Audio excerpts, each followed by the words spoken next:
저출산 이야기를 했습니다만 사실 이제 최근에 이거보다 더 많이 받는 질문이 있습니다. 거의 뭐 하루 걸러 한 번씩 받는 질문이 한국이 25년 만에 일본한테 경제 성장률로 뒤졌다는데, 역전됐다는데 일본이 정말 부활하는 거냐? 아니면 한국이 침체하는 거냐? 너무 궁금한데요? 그렇죠. 실제로도 이제 일본 경제가 많이 달라지고 있습니다. 가장 대표적으로 이야기되는 게 이제 빅맥, 맥도날드의 빅맥 가격인데요. 우리나라는 이제 1990년에 빅맥 가격이 2,100원 했어요. 그러다가 지금 5,500원까지 올랐습니다. 30년 동안 3,400원이 올랐는데 일본은 요 30년 동안 1,000원 정도 올랐습니다. 그런데 거의 30년 가까이 변화 없다가 최근 2, 3년 동안 1,000원이 올랐습니다. 빅맥뿐만이 아니고 스시 같은 경우에 어떤 집에서는 38년 만에 이 스시 한 접시 가격을 40엔 인상했다고 해서 뉴스에 나왔고요. 최저임금을 보면 2011년에 737엔 정도 했는데 지금 1,004엔, 36% 상승했습니다. 일본에 이제 이런 변화가 일어난 거는 확실한데요. 이걸 이제 우리가 어떻게 해석을 해야 될까 생각해 봐야 될 필요가 있습니다. 사람들이 일본 경제는 잃어버린 30년이다 이렇게 얘기하고 40년이야 40년 이렇게 얘기하시는 분도 있고 뭐 잃어버린 100년 가자 뭐 이렇게 100년 가자. 그렇게 말씀을 많이 하시는데 사실 이제 이 경제 전문가들은 잃어버린 30년이라는 표현은 별로 쓰지 않고요. 한 20년은 확실히 잃어버렸다. 그런데 최근 10년은 회복하는 10년으로 봐야 된다. 이렇게 이야기를 합니다. 왜 그러냐면 첫 번째는 그 경기 순환이라는 게 있죠. 이렇게 화랑과 불황을 이렇게 물결치듯이 가는데 우리가 그걸 번호를 붙이거든요. 첫 번째 순환, 두 번째 순환 이렇게 번호를 붙이는데 일본이 지금 17번째 순환 확장기에 있습니다. 그러니까 경기가 좋은 건 맞죠. 그리고 코로나가 있을 때 전 세계 경제가 굉장히 안 좋았잖아요. 근데 우리는 1년 만에 다시 회복했죠. 근데 일본은 이 회복 속도가 좀 늦어요. 4년 만에 회복했습니다. 그래서 2019년의 수준을 2023년 들어서 회복했거든요. 그래서 이런 것들 종합해 보면 경기 순환적으로는 회복한 게 맞다. 그런데 이것만 가지고는 설명이 안 되는 것들도 있습니다. 일본은 특징이 있습니다. 정년까지 회사를 다닐 수 있는 그 이제 종신고용이라는 것도 있고요. 그 다음에 연공서열임금제도라는 것도 있어요. 이거는 이제 근속연수가 길어지면 승진이나 승급, 임금이 올라가는 시스템이죠. 이게 일본에 언제 생겼냐면 1940년대에 만들어진 겁니다. 제2차 세계대전을 하면서 만든 거예요. 그러니까 일본이 미국하고 태평양 전쟁을 했죠. 그래서 일본 정부의 목표는 뭐였냐면 이 전쟁에서 승리하는 게 목표였어요. 당연히 전쟁 승리가 목표인데 기업들은 전쟁 승리가 목표가 아니죠. 이윤 극대화가 목표죠. 뭐 일본 정부가 뭐 전쟁하는 건 모르겠고 우리는 돈이나 벌낸다 하다 보니까 정부 입장에서 보면 이 기업들이 이런 식의 생각을 해서는 안 된다 이렇게 본 거예요. 그래서 어떻게 했냐? 주주들의 힘을 무력화시키고 경영자 대신에 정부에서 공무원을 파견합니다. 그래서 회사를 경영하게 만들었습니다. 그렇게 하고 통제적인 금융 시스템을 하나 만들어서요. 이제 정부가 은행한테 담당 기업들을 정해주는 거예요. 너는 얘한테 융자해줘. 너는 얘 대출해줘. 이렇게 해서 정부가 은행을 통해서 모든 기업을 통치할 수 있는 시스템을 만들었습니다. 이게 1940년대 만들어졌거든요. 그렇게 하고 나서 정부가 각 기업한테 군수물자를 너는 탱크 생산하고 너는 전투기 몇 대 생산하고 이런 식으로 할당을 막 해주는데 당시 기업들이 어떻게 했냐면 좋은 기술자가 있으면 서로 빼오기 경쟁을 했어요. 돈 더 줄 테니까 일로 와 이렇게 하면서 빼오는 거 있죠. 근데 그걸 하면은 정부가 원하는 전쟁 물자를 만드는 그 시스템이 제대로 돌아가지 않는 거예요. 빨리빨리 원하는 물자를 생산했으면 좋겠는데 기업들이 경쟁하면 이것도 별로 바람직하지 않으니까 정부가 또 나서서 노동자 이동 금지 법으로 딱 정합니다. 그 다음에 움직이는 이유가 뭘까 생각해 보니까 월급인 거예요. 월급이 좀 높으면은 가잖아요. 그래서 월급 동결하고 1년에 딱 한 번만 올릴 수 있게 해놨습니다. 그게 뭐냐면 정기 승급, 호봉, 1호봉 올라갈 때 모두가 똑같이 월급이 올라가는 거예요. 이렇게 해서 1940년대 만든 시스템이 장기 고용하고 연공 서열 임금 제도가 된 거예요. 그런데 이게 일본의 고도 성장기에 굉장히 어떤 힘을 발휘하면서 일본의 고도 성장을 이제 이끌었죠. 그래서 장기 고용과 연공 서열 임금 제도를 우리가 이해하기 쉬운 게 바로 크레용 신짱, 짱구입니다. 짱구. 짱구요? 짱구?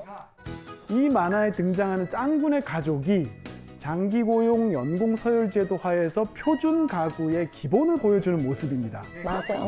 네. 기본.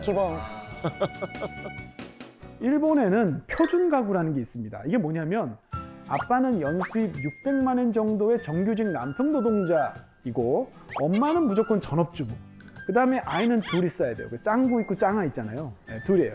이게 이제 일본에서 세금 제도를 만들거나 사회보장 제도를 고려할 때 계산하는 표준 가구입니다. 특히 이제 짱구 엄마가 전업주부잖아요. 그런데 이 전업주부는 일본에서 부양가족이 돼서 보험료를 내지 않는데 그렇지만 연금을 받습니다, 나중에. 그래서 이걸 일본에서는 주부연금이라고 합니다. 예. 그 어떻게 보면 싱글세죠. 왜냐하면 결혼 안 한 사람들이 돈을 좀 더 내서 결혼한 전업주부들 연금을 주고 있는 그런 형태긴 한데 우리는 이게 납득이 좀 안 가죠. 이거 공평하지 않다. 그런데 이제 일본은 이게 지금도 통용되고 있는 거고요. 우와. 요즘에 이제 짱구 아빠 부르주아 뭐 이렇게 얘기합니다. 왜냐하면 어릴 땐 몰랐는데 지금 보니까 혼자 외벌인데 애 둘 키우죠, 개까지 키우죠, 강아지, 흰둥이 키우죠, 2층 집 있죠. 도대체 이걸 어떻게 하냐는 거야. 와. 이게 가능한 이유가 뭐냐면 직장을 30년 다닐 거니까 그 30년 다니면 어떤가요? 우리가 계획을 세울 수 있는 거예요. 맞아요. 네, 지금 론을 빌려도 30년 동안 갚으면 되겠구나. 그러니까 일자리가 최고의 복지라고 하는 이유가 고용을 보장해주면 거기에서 결혼, 임신, 출산, 뭐 주거 계획 이런 게 다 가능하거든요. 안전하니까. 네, 그래서 이제 일본은 이런 시스템 때문에 굉장히 고도 성장기에 빨리 또 안정적으로 성장을 할 수가 있었습니다. 와. 혹시 그 일본의 경제 호황기 기억하시는 분 계신가요? 네, 어렸어요. 어려서 피부로 안 느꼈는데 하나 느끼는 거는 뉴스에서 항상 고급 디스코가 유행했었어요. 네네. 항상 그 장면 계속 맞아요. 이런 거 그렇습니다. 아시죠? 유명한 디스코. 장면이죠. 그 사진 돌아다니죠. 항상 매일 파티하고 축제하는 그런 이미지가 있었어요. 가족들이 왜 현금 이만큼 놓고 사진 찍기도 하고. 그러니까요. 그래서 그 일본이 이제 가전왕국이라는 명성을 얻었던 시기에는 이 가전산업이 일본의 성장을 이끌었고요. 앞서 얘기했던 이제 장기고용, 연공서열임금제도 이런 시스템을 운영하는 게 크게 무리가 없었습니다. 문제는 경기가 안 좋아지거나 성장이 이제 성장 속도가 늦춰지면은 이제 문제가 생깁니다. 왜냐하면 장기 고용은 또 연공서열 임금제도는 나이가 많아지면 많아질수록 임금을 많이 받는데 해고도 안 되잖아요.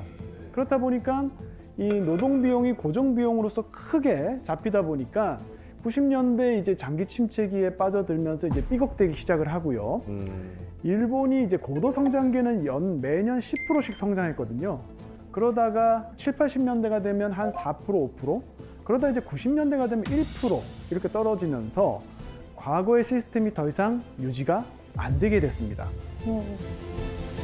지금까지가 90년대까지 일본은 별 생각 없이 정부가 이끄는 대로 움직였고 은행도 기업도 오늘보단 내일이 좋을 거고 내일보단 모레가 더 좋을 건데 이러면서 그냥 해오던 대로 해왔는데 90년대가 되면서 그런 희망이 사라진 거예요.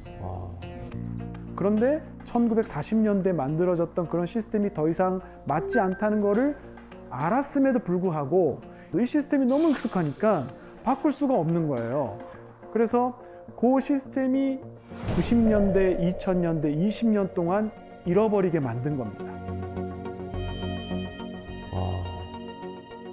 근데 그렇게 하다가 2010년대가 되면서 조금씩 이제 변화하기 시작했습니다. 특히 기업들이 변화하기 시작했습니다. 여러분 그 소니라는 기업 아시죠? 네. 80년대에 사실은 일본의 그 소니가 이 워크맨으로 세계 시장을 석권했었거든요. 이 안에 모든 기술을 다 담았습니다. 뭐 방수, 리모컨, 오토 리버스 이런 거 다 담았는데 이 목표가 뭐였냐면 저스트 카세트 사이즈였거든요.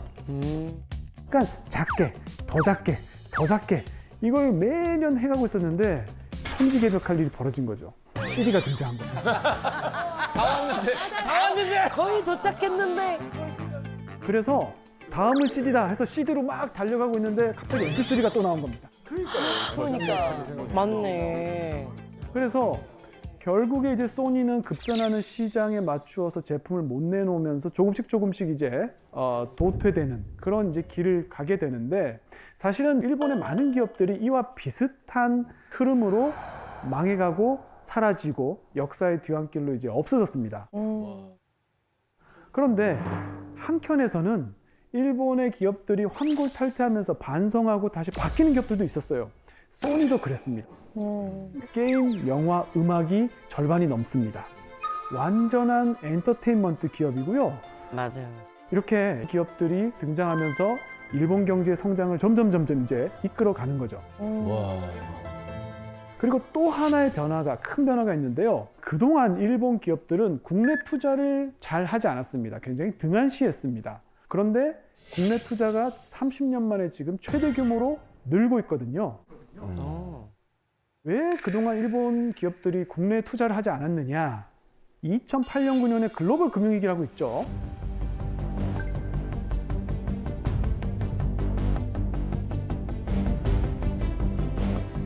이때 일본 기업들이 엔고 불황을 피해서 전부 다 해외로 나갔어요. 그래서 지금 일본 기업들은 수출해서 먹고 사는 게 아닙니다. 대부분의 일본 기업들이 해외에 생산 설비가 있고요. 거기서 생산해서 거기서 판매를 합니다. 그렇다 보니까 아베노믹스가 시작되고 엔저가 되니까 이 기업들이 환차익을 보는 거예요. 그러면서 이제 영업이익이 개선이 됐는데 문제는 일본 기업들이 그동안 어떤 특질을 가지고 있었냐? 해외에서 돈을 벌면 국내로 가지고 오지 않아요. 그냥 해외에서 재투자를 하거나 아니면 해외에 그냥 달러로 쌓아둡니다. 네, 그렇게 했는데 최근에 들어서 일본 기업들이 국내 투자를 하기 시작했습니다. 왜? 미국과 중국의 패권 경쟁을 하는 가운데 일본이 반사이익을 보는 부분이 있어요. 일본이 반도체 산업이 다시 부활하고 있다. 이런 얘기 들어보셨죠? 맞아. 뉴스에서 봤어요. 네. 그러니까 그런 반사이익을 누리는 분야들이 늘어나면서 이제 투자가 늘기 시작을 했고요. 그렇게 하다 보니까 임금도 30년 만에 이제 오르기 시작을 했습니다. 와, 드디어 30년 만에. 이야. 와. 재밌는 게 아버지가 받았던 임금과 내가 받는 임금이 똑같은 나라였어요. 유일하게. 맞아. 30년 동안 오르지 않았기 때문에 아버지 월급 얼마 받으셨어요? 얼마? 저도 그런데. 그런 나라였던 거예요. 이럴 수가 있나? 그래서 이제 최근에 이제 아들이 월급이 오르기 시작하면서 아버지도 나도 처음 본다. 이렇게 이제 시대가 그러네요. 바뀐 거죠. 네. 그래서 일본이 장기 침체에서 벗어나고 있다는 거는 지금 분명해 보입니다. 그리고 무엇보다도 지금 일본은 일자리가 넘쳐나고 있어요. 와. 네. 그래서 제가 최고의 복지는 일자리라고 말씀드렸는데 현재 일본은 정말 일할 의지와 능력이 있는 사람이라면 누구나 다 일을 할 수 있는 나라가 됐습니다. 인구가 감소하고 있는데 신기하게도 일하는 사람은 500만 명이나 늘었습니다. 그리고 전업주부들이 이제 일하고 70세까지 정년 연장하고 또 외국인들도 많이 받아서 일하는 인구가 막 늘어나고요. 이렇게 일하는 사람들이 늘어났는데 일자리는 더 빠른 속도로 늘고 있어요. 너무 신기하다. 그래서 일본은 대학 가면 논다. 네, 그냥 공부 안 합니다. 토익 공부도 안 하고 하다가 대학교 3학년 말 되면 취업이 결정이 되고 취업이 빨리 결정되기 때문에 4학년 되면 1년 동안 또 놀아요. 꿀이다, 꿀. 그다음에 전공이 그렇게 크게 중요하지 않습니다. 뭐 철학을 했던 뭐 영문학을 했던 불문학을 했던 왜냐하면 회사 가서 배우면 되니까. 그래서 이렇게 조금씩 이제 좋아지고 있는 게 지금 현재 일본 경제의 현 주소다 이렇게 생각을 할 수 있겠습니다. 네.